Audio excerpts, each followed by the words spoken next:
Uh, There we go. Yes. Most of the people that I've told about this event, I told them that Roger would probably start his presentation at about 7. So Okay. we All may right. still be getting some more coming in. I see some of the people that I have talked to here, but Yeah. Jocelyn is actually helping me manage that too, okay, so that we won't miss anybody, hopefully. yeah. So great job on getting people here, Jim. Jim is like a super recruiter lately. He's out there helping us get ocean friendly restaurants, and he did just get two of them, which is really exciting. And it's difficult to get people in ocean friendly restaurants. It takes a lot of visits, not because they don't want to do it, but because it's the restaurant industry, and the moment their feet land in their business, they are busy. So it's really hard for them to stop or remember or even get to our email. So Roger was very diligent about what is the name of it? The whole bean? The Lost Bean. The Lost Bean. He was very diligent with the Lost Bean, and now two of their locations are ocean friendly restaurants. So thank you, Jim. So, oh, you're right, Jim, we still have a few folks coming in. So, we're all here because we're excited to hear from Roger tonight about this very, very important issue. And it is an issue that most of us don't think about every day, but it is here and it is looming. So, Roger is an author and a climate activist. He was chair of Orange County for Climate Action, OCCA, from 2017 to 2019, and one of the founding members with Linda Kramer of our own Climate Reality Orange County in late 2018. So his current efforts as an activist involve participation in a group led by Irvine Mayor Larry Agron to get the stored nuclear waste at San Onofre Nuclear Generating Station, or SONGS, the acronym, more safely stored. Roger will provide relevant history of the now shuttered nuclear power plant and explain why its continued presence on South Orange County's coastline possesses a serious threat to health and safety of millions of Southern Californians.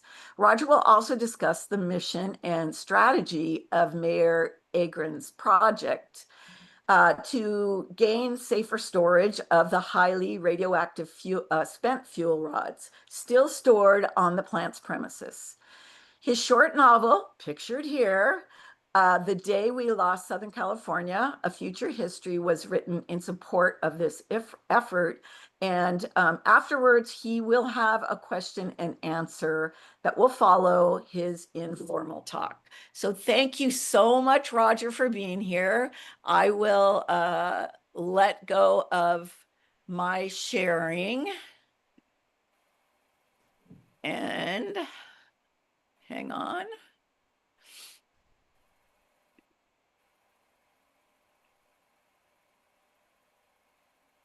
There we go. Okay, Roger, over to you. To make things easier, we might want to go to view and put it on speaker so that when Roger speaks, he takes up most of the screen. Yeah, that's optional. It's good to see It's everyone's optional. faces. It's easier. I think it's less confusing. Now I'm going to keep gallery view so I can see everyone's smiling faces. Some Perfect. of you I know from the climate movement, and Jim was a good promoter of this event because we have a reading group that we read a lot of serious books, and we just met this morning on Zoom, and in fact we discussed the book we were discussing this morning was about nuclear power. And I'm going to come back to that book later, but a number of people from the group have joined us tonight, and I'm glad that they're all here. So it's 7:01. I hope, yeah, I'm just going to go for it here. In the climate movement, which you're all a part of, opinion is divided on a very important question. And the question is, for electricity generation, do we need nuclear power in a clean energy portfolio in order to get off of fossil fuels fast enough? Big question. And in the climate movement, there are people who say, yes, we do. There are people who say, no, we don't. I'm here to argue that we do not. And that the energy produced by nuclear power plants is not clean energy. So I'm going to start with some considerations at the national and level. There are 94 nuclear reactors in the United States today at 54 nuclear power plant sites in 28 states. The majority of those reactors are east of the Mississippi. The rest are west of the Mississippi. There are 2 nuclear power plants in California. One, of course, is San Onofre Nuclear Generating Station, or SONGS, which thankfully was shut down in 2013. And the other one that is still operating, a lot of you may be familiar with it, is Diablo Canyon, which is near San Luis Obispo. Diablo Canyon was scheduled for shutdown in 2024, but what with COVID and all the energy disruption that's occurred in the last couple of years, Governor Newsom extended the operation of Diablo Canyon to 2030. Personally, I wish he hadn't done that, but he did it. So there's one operating nuclear power plant still in California. Other considerations. Nuclear power plant, as we know them, they take 5 to 10 years to build. They're expensive. They cost $5 to $10 billion per reactor. And a lot of the ones that have been built, and I believe 1 or 2 are still being built, are mostly behind schedule and over budget. Once they're up and running, they're prone to downtime and operational problems. San Onofre has had plenty of those. And on top of that, the first nuclear power plants, I believe, came online back in the 60s. San Onofre was, I can't remember when it first started delivering power, but I think it was in the 60s, early 70s at least. And so the plants are aging. They have about a 40-year lifespan, and whatever risks there are to their operation, as they age, those risks become greater. And I'm going to talk a lot more about the risks. So the big problem for me is that these power plants generate waste. And that waste is in the form of spent fuel rods. And those fuel rods are highly radioactive, and they're a threat to human health for hundreds or even thousands of years. And therefore that waste has to be contained and managed. So next consideration is there is no place to put it right now. There is no national repository. There was federal legislation that was passed in 1982 that called for 2 national repositories, one in the East, one in the West, to store the waste from all these operating nuclear power plants. The one in the East was abandoned fairly early on. They gave up on that one.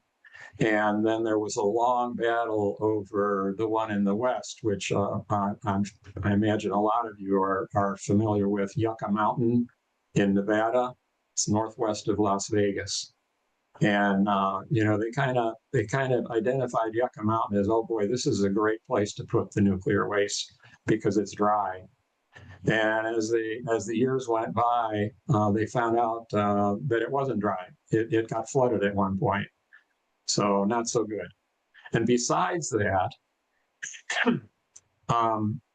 to have a national repository, you have to be able to transport the waste from wherever it is, which is in these 94 power plants all over the country, to the repository. And that involves transporting highly radioactive material through, you're going to go through some heavily populated areas. So it was probably pie in the sky to think that a national repository would ever be feasible in the first place. But the current state is there is no national repository. There is nothing on the table, nothing in the works. And as a result, the default method of storage is that it's all stored indefinitely on the site of each nuclear power plant. And I'm going to get into how it's stored. So last consideration about nuclear power plants is accidents do happen and have happened. And the most notable ones are 3 Mile Island in Pennsylvania back in 1979, which was here in the US, Chernobyl in 1986, and there were a lot of lives lost from Chernobyl. And then Fukushima, which most of you remember, I imagine, in 2011. And that was the result of a major earthquake and tsunami. I won't go into details much on those accidents, but they were serious, and they were a threat to life and a threat to economies, and they're lasting, because Fukushima is not even feasible to clean up. They're just trying to do the best they can with it. There have been a lot of other near accidents in this country, and there have been operational problems and mishaps at San Onofre as well. The accidents that I mentioned and other accidents can be the result of human error, equipment failure. With equipment failure, if you lose electrical power, then you can't monitor the operation of the plant. You can't control the temperature of the reactors, and everything breaks down if you lose electrical power or if equipment fails. And then, as we learned from Fukushima, natural disaster. So that's kind of the national and the global picture to some extent. And now I'm going to focus on San Onofre Nuclear Generating Station. So it is arguably the most dangerous nuclear storage site in the nation, because it's located on the Pacific shoreline, barely above sea level. Diablo Canyon is also on the Pacific, but it's kind of on higher ground, and it's set back a little bit more. So San Onofre, I don't know how and why they picked that site, but it's got to be about the worst place for it to be. So the risks from that location include coastal fog and salty, moist air, flooding, which could come from inland because there's higher ground, across the 5 freeway and Camp Pendleton, king tides, something near and dear to climate activists, long-term sea level rise due to climate change. And then, as happened in Fukushima earthquake or tsunami, we're in a region that's riddled with earthquake faults. And then finally, terrorist attack, which these days could be either foreign or domestic. And it wouldn't be that hard to do. The plant is in plain sight. You might even be able to do it with drones. So those are some of the risks.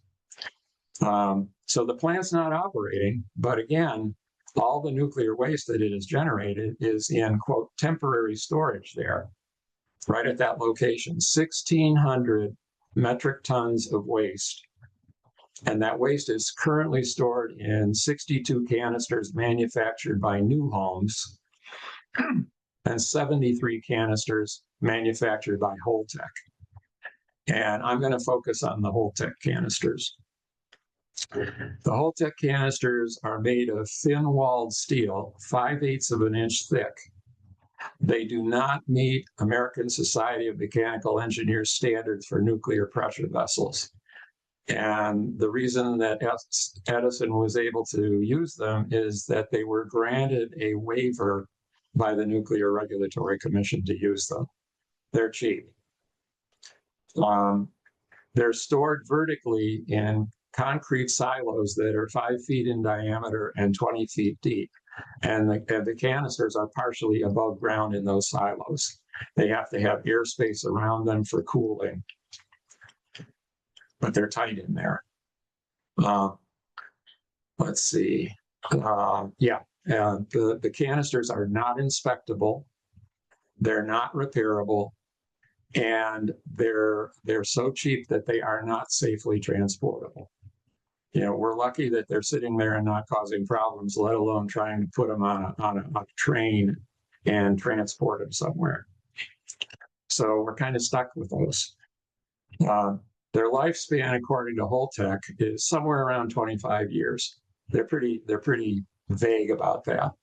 Edison will tell you that they're safe for a good long time. The oldest are from way back in the plant's operation in 2008. So here we are in 2025, and some of them are 17 years old already. And a single canister contains enough radiation to generate a Chernobyl scale event if it's breached. So just a little bit more bad news. There was a near accident in 2019, and you may remember this. Boy, it seems like yesterday, but that was already 6 years ago, when they were loading a canister into one of these concrete silos. It got caught on a metal guide ring inside the silo, and while it was being lowered by a crane, and it was suspended there for 45 minutes. And they managed to, get it free and continue to lower it. But if that could have gone very badly, and it could have caused the kind of accident that the Chernobyl type of thing. Last but not least, 10 million people in Orange and San Diego counties live within a 50-mile radius and are at risk from this storage. And the risks include death, cancers from radiation exposure, permanent contamination of property that would make it unlivable. Footnote, no homeowner's insurance policy insures your property in the event of a nuclear accident. Not that the property is any good anyway. So, okay, that's enough bad news, right? So what do we do? Well, how about federal action? Again, there's no national repository in the foreseeable future. Currently, there is some talk about consolidated interim storage. And all that is rather than having 1 or 2 national repositories, it's having places like rural New Mexico or Texas where you can take some of the waste and keep it there interim, right? So what state is going to want to buy into that? So that's not very likely to happen either. Now, we have a congressman whose district includes San Onofre, Mike Levin. And, he's in Congress, so he is attempting at the federal level to prioritize San Onofre as a cleanup site. In other words, of all of the 94, I guess was 54 nuclear power plants in the United States, Mike is trying to argue that San Onofre should be top priority. But there isn't really a cleanup plan for any of them. So won't say any more about federal action. I'll bite my tongue. But what about state action? So here's where the news gets a little more hopeful. I've been involved now. I kind of burned out on climate reality a few years ago, and I kind of went dormant for a while, and I kept writing books about climate change and so on. But since May 2023, I kind of got woke up, and I'm in a group with Larry Agrin, who is currently the mayor of Irvine, and he's leading an effort to lobby the state of California to own the problem and embrace safer storage at San Onofre. We don't know the exact numbers, but he's throwing around a number like 5 billion, maybe even 10 billion to get this stuff more safely stored, and that's something that the state could afford if they considered it a priority. So that's what my current efforts are about, and Larry's. And there are a number of Orange County citizens that have been fighting against San Onofre for years. Way back when the plant was open, they were fighting to shut it down. Then there was a big sigh of relief in 2011 when it was shut down, but that sigh of relief didn't last very long because now the waste is just sitting there. So a lot of those same people are part of this group, and there are subject matter experts involved in that as well, who are part of the effort. And the thing that makes me hopeful about it is that any solution to this problem is going to have to go through politics. And I know Larry quite well, and I'm just, everybody in the group actually, is thrilled to have a political leader of some influence that is bought into this thing and willing to spearhead it. I think that's a necessary condition for us to succeed, but it's still going to be an uphill, a huge battle. What we want is state legislation to develop a plan for safely storing the waste. A plan. That shouldn't cost very much. But in order to get that plan and let alone implement it, it's going to need massive public support. And that'll involve people like all of you and more lobbying our state officials when we get going on this thing. There's going to be a point in time where this is really going to ramp up. And I'm hoping to get everybody excited about it here tonight so that they will be involved and contact their legislators when it's time to do so. Massive public support. And then as Fran said in my introduction, my little book, The Day We Lost Southern California, A Future History, that was Larry's brainchild. And he and I worked very closely on it. I did the writing and he did a lot of editing. He wasn't mayor yet. He was on the city council, but he had enough spare time that he was able to be a huge help to me in writing the book. But his vision was to have a fictional account of what could or will happen if nothing is done to store this stuff more safely, and to make readers feel it at a personal level. So I assume a number of you have read the book, and I hope that it scared you a little bit and made you feel how it might affect you personally. So what might the plan look like? There are prototypes for this in other countries in Western Europe. It would involve what's called a hot cell, which is a building where the spent fuel rods would be repackaged from these tin cans, basically, into thick-walled concrete casks that are inspectable and repairable. A lot of that would have to be done robotically, because there's risk in moving those canisters. There's risk in pulling them out of the silos, but there's more risk in leaving them there.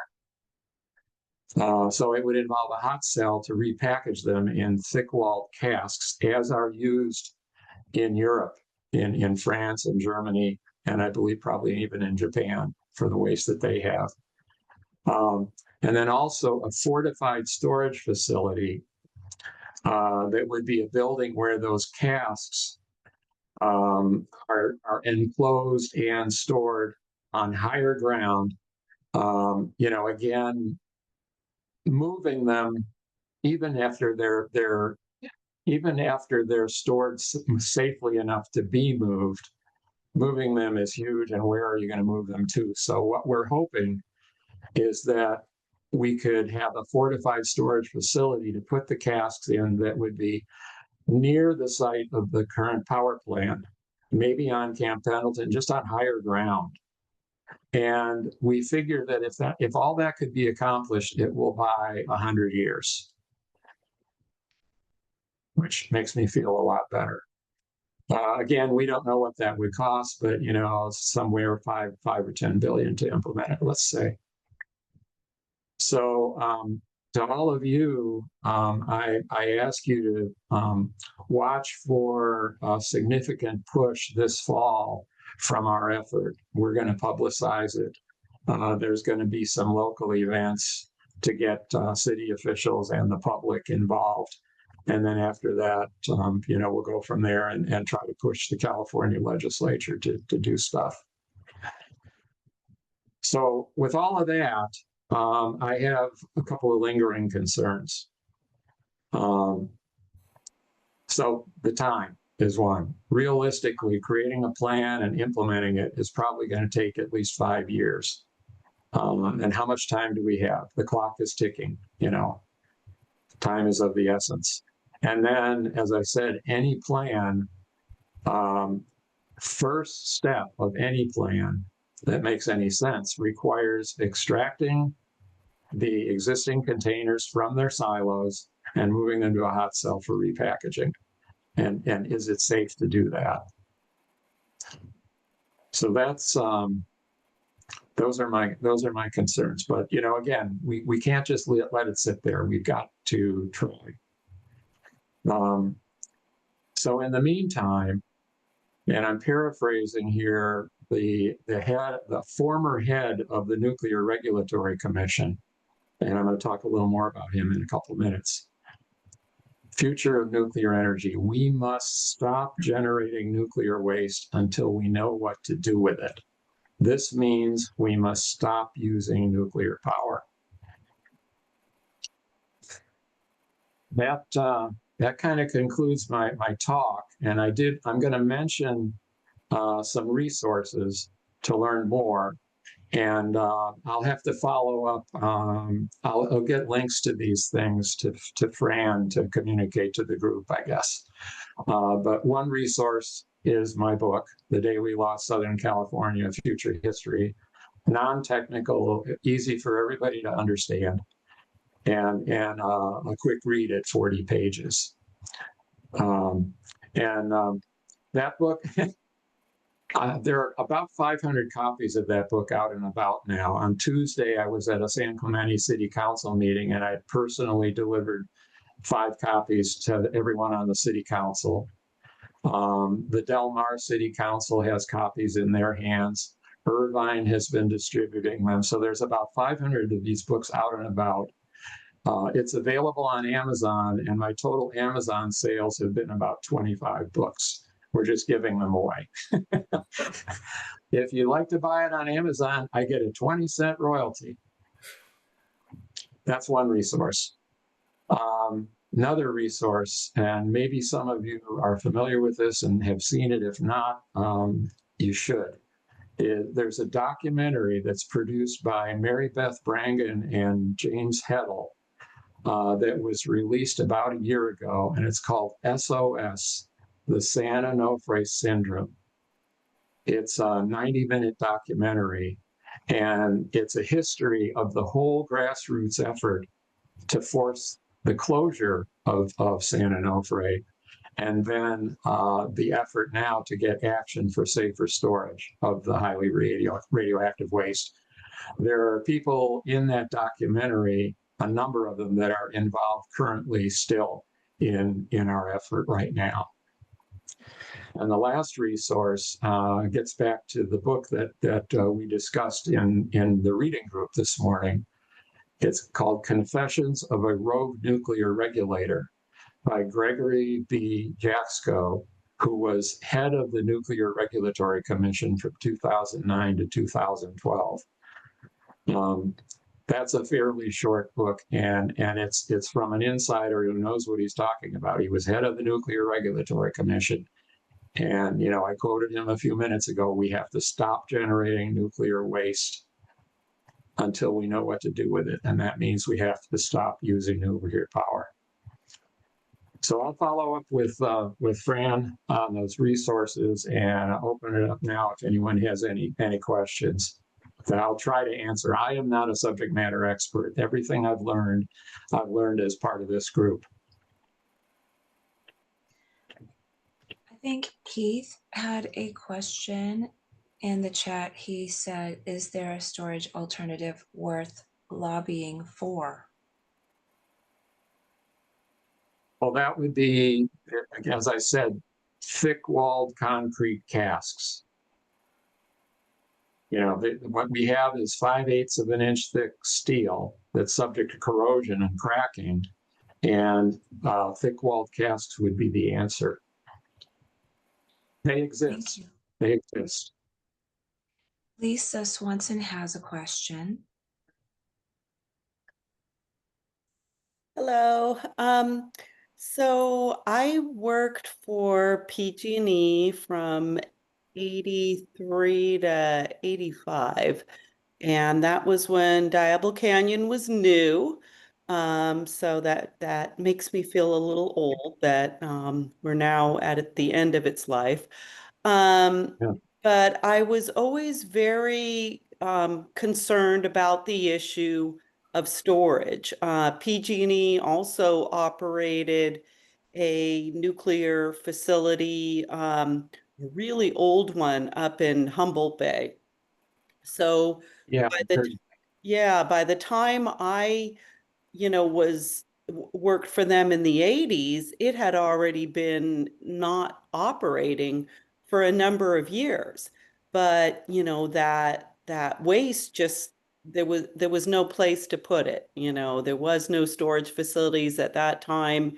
There was some hope that, they would build this thing in Nevada or whatever else. So that I totally agree with you that the waste issue is a big hurdle, but I'm concerned because we are seeing this renewed interest in nuclear power, primarily because of, AI and data centers and cryptocurrency and all this energy hogging stuff. So I had even, read an article about, reopening 3 Mile Island. And Mhm.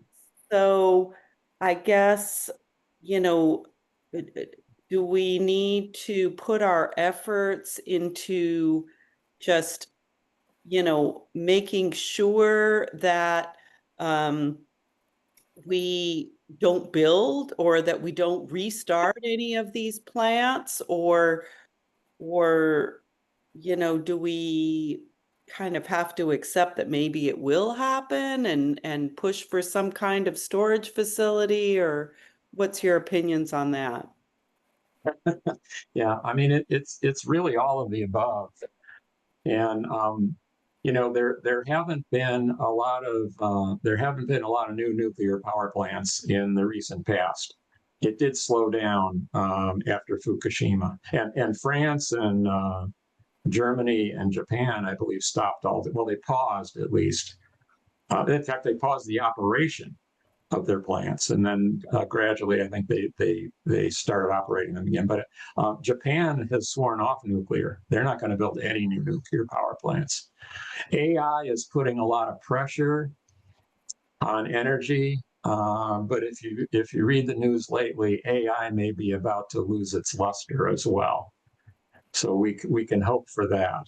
I mean, it's not just energy that AI is sucking up, but apparently it's water as well to cool these server farms and stuff. It's just crazy. So nothing's easy, but think Jim has a question too. Yeah, Roger, I was going to ask,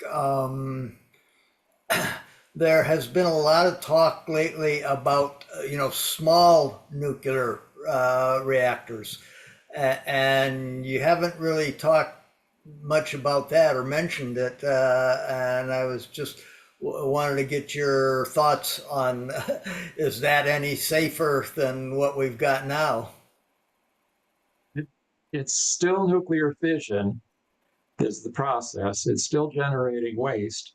And if they're small, it's generating less waste per location, but more locations. So I think when we were talking in our reading group this morning, I said, if you have San Onofre here in Orange County, it would affect 10 million people. If you have a small module reactor in Deming, New Mexico, that has an accident, so you just wipe out Deming, New Mexico. So I mean that's a layman's view of it, but I don't think that's the answer. Now there's also a process called nuclear fusion, which is the combining of two small atoms into a larger atom, which releases energy, and that's kind of like in research mode right now, but there's no, it is not ready to be scaled up and go into production as a way to generate nuclear power without generating the waste. Fran, yeah. I just think for clarity for people, when we're talking about being able to store those spent rods for 100 years, and I don't know the exact numbers, but isn't the half-life like 100,000 years or 30,000 years? We're talking in thousands of years, right? Yeah. Apparently, in Yaxco's book, different plants generate different radioactive elements as a result of fission. Some of them are highly radioactive, and the half-life is like 1,000 years or whatever, and some of them are not. Okay. So it's kind of a mixed bag, but it would be nice to buy 100 years for now. Yes, I'll take it. That's all I can say. And then of course, climate change is out there too. Now, as a climate activist, my biggest worry about the end of humanity was climate change. Mhm. But as I got into this nuclear power issue, and of course, nuclear war has always been out there too, that could preempt climate change. Yeah. So I think we're Thank you. in a mode of just buying time. Mhm. Danny?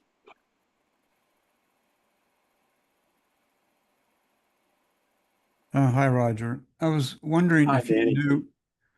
if you knew who is responsible for songs at the moment. Um, the responsibility is still in Edison's hands, but they would like nothing more than to have the responsibility become the federal government. And I think there are some efforts to try to do that. So yeah, what we're trying to do, we're hoping to head that off at the pass as well. And part of Larry's thinking is that, it is Edison's responsibility, and the way they're handling it is telling us not to worry about it. And they're probably might be worrying about it themselves. But part of Larry's thinking is that if we get this state level effort going, Edison should be all in favor of it. They don't have to foot the bill to do this. So, but currently it is still Edison's problem. Mhm. As far as a renewed interest in nuclear power, part of my family lives in Paducah, Kentucky, and that's where the enrichment plant is for Mhm. enrichment plant. And it had shut down, but I understand they have reopened it and refurbished it. And I also heard from my cousin that they're expecting to have a nuclear power plant built in that area. So, Yeah. Almost like we need a Not campaign to anything in Kentucky. I know that in Jaxco's book, he discusses they were trying to build 2 reactors in Georgia and 2 in South Carolina. And if I'm not mistaken, they suspended the ones in South Carolina. They might still be working on Georgia, but I wasn't aware of a new one in Kentucky. Could be. Yeah, that may be just hearsay. I don't know. But my point is, we need to, in climate reality or in climate change, we try to educate everybody on what climate change is. And we probably need to get a similar effort in educating people on nuclear power. I mean, we really haven't had a demonstration for years. So, at least as far as I know, no one's told me about it. Mm-mm. This chapter has a lot of different activities going already, and I know one problem is, okay, you want to take this on as well? It may not be in your portfolio per se, but certainly you can all talk about it as citizens and with people Mhm. even if you don't embrace the effort as a chapter. Right. I And don't that would mean be helpful.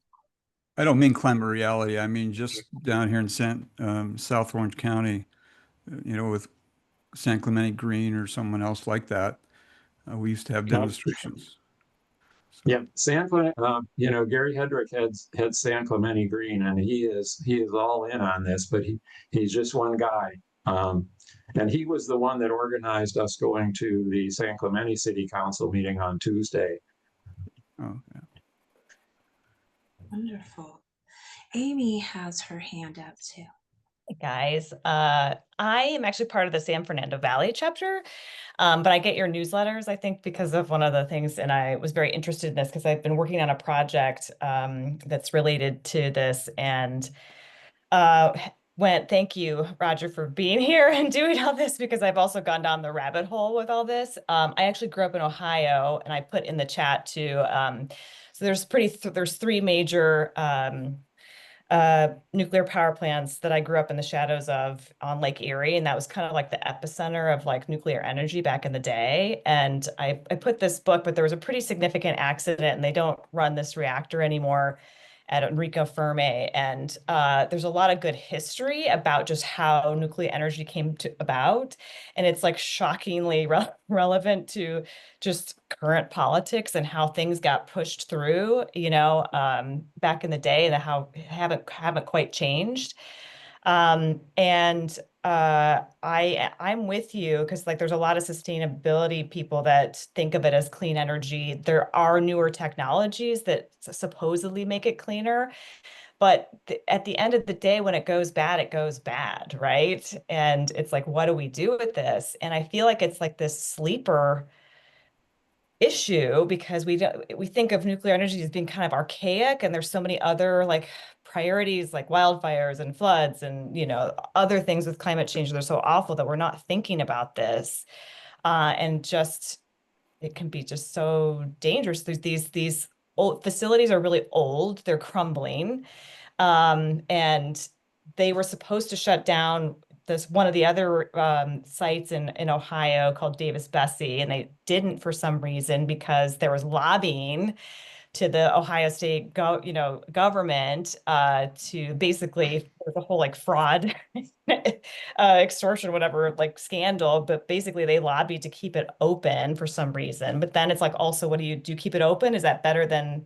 like having the waste is a question, I guess. I don't know, Roger, if you guys have explored this. If it's open, you're continually generating more Making waste. it, right? You're digging the hole deeper.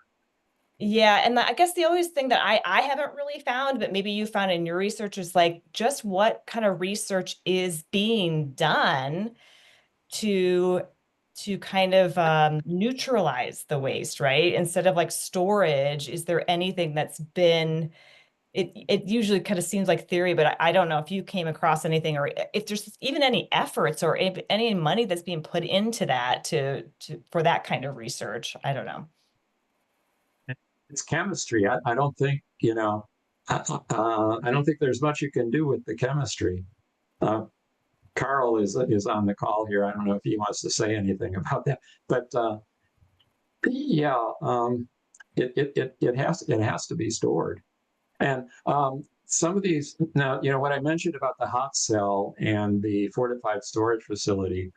One of the things that our group was looking at as like this is the ideal is in Switzerland. There's a facility called Zweilag, Zwilag, and they are doing it that way. Thick walled casks in a hot cell, putting them in a fortified storage facility underground. But I looked into that just recently, and I realized it's not a done deal. It's something that they have in progress.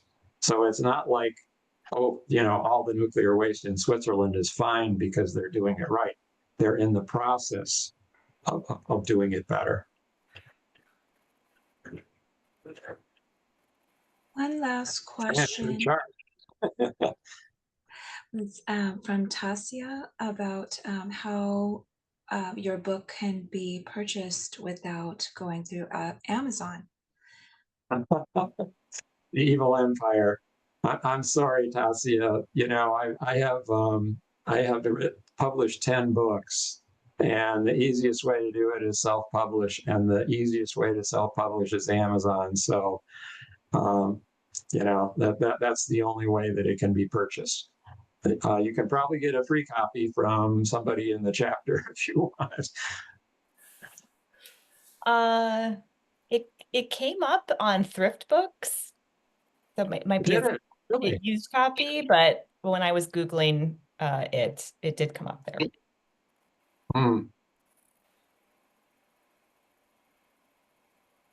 Roger, first of all, I want to say that Jim has been amazing about sharing your books with people. I currently have a copy that I can share with someone.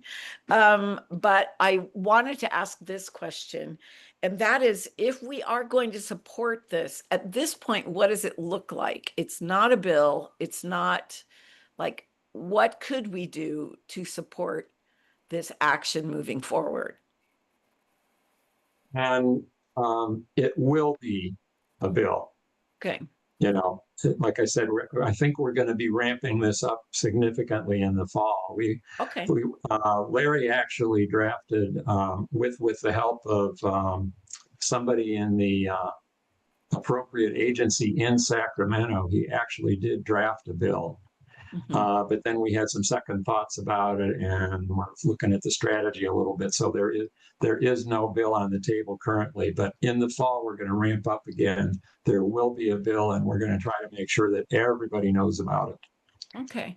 Okay. That's good to know. And that will be a state bill, correct? Yes. Okay. Perfect. Definitely. Because, you know how it is with those of us in climate reality. We do climate reality and we're supporting a whole lot of other things. So yeah. We're activists. So I would be interested, and I'm sure anyone who attended this would be interested in finding out how we could support that.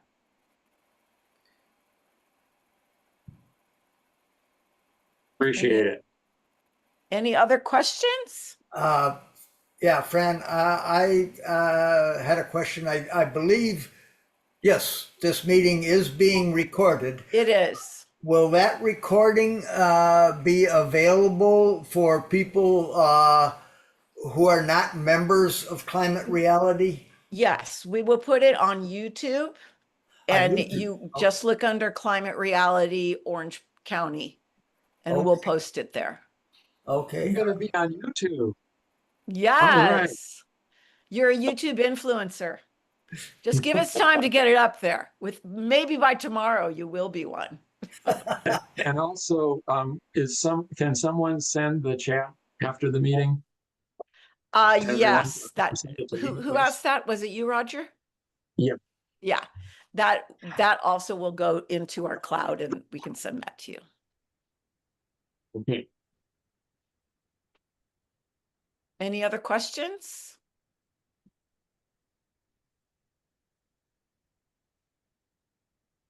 Okay, well, thank you so much, Roger. Yes, this has been an issue of my heart since when I first heard about it, and 3 Mile Island, all the No Nukes concerts I attended. So we're still out there and the issue hasn't changed. So, yeah, Okay, again, I appreciate the opportunity to do this. yeah. Well, thank you so much. And I appreciate your activism. So thank you so much. And thank you everyone who joined us tonight.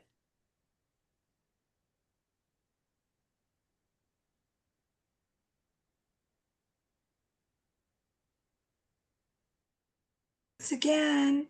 Thank you, everyone. Have a good rest of the evening. Stay cool. Hey, Thank you. Thank you.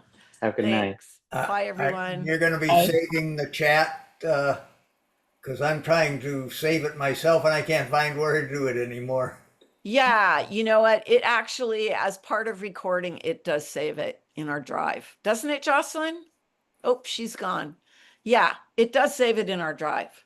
Okay. I just have to find it. Yeah. Yeah, I just click save chat. So it doesn't but look where as did you nice as click it that? does here, but it will be in there. Where did you click save chat? Well, because I'm actually the one who did it. So I don't know if you have the same thing, but I went up to the top where mine says Climate Reality OC Zoom meeting. There's 3 little dots there. And I hit that and then it says save chat. Do you have that? You might not have it. Yeah. Now, where is it at? Looking at Well, the chat? Yeah, you have to go into the chat. Okay. But you might not have it available to you. It might be only the host that can do it. Well, Do you see it? I usually do save it. Wait a minute. 3 little dots. At the very top. Save chat. Got You it. see that? Saved it. Okay. Yeah. All right. Perfect. Okay. All right. Thank you so much. Okay. And Tasha, could you give me your information if you're still here? Hang on. Can you hear me? Yeah. Oh, okay. Yes. Should I just put it in the chat? Yeah. Well, you know what? Why don't you tell me since I already copied the chat? Oh, okay. My phone number is Yeah. 949 Uh-huh. 584 Uh-huh. 8385. Perfect. Okay. I will contact you about it. And you do, I believe Jim said it's every Wednesday that you have these rallies, correct? Yes, but we have to know in advance because Oh, of course. what we usually like to get is a photo of the speaker and Okay. a short bio and what the presentation is going to be on. Okay. Very short, very, very, very short, just to put in our flyer. And we like to give we have a volunteer who has a full-time job, 2 babies, and we like to give her 2 to 3 weeks notice to prepare the flyer. All right. Well, we will chat among ourselves and decide who our most likely candidate is to do Okay, this. awesome. Okay. Thank you very much. Bye-bye. Thank you. Bye, Jim. Bye. Hey, job well done, Jim. Oh, he got away. Thank you. Have a good evening. You too. Bye-bye. Bye.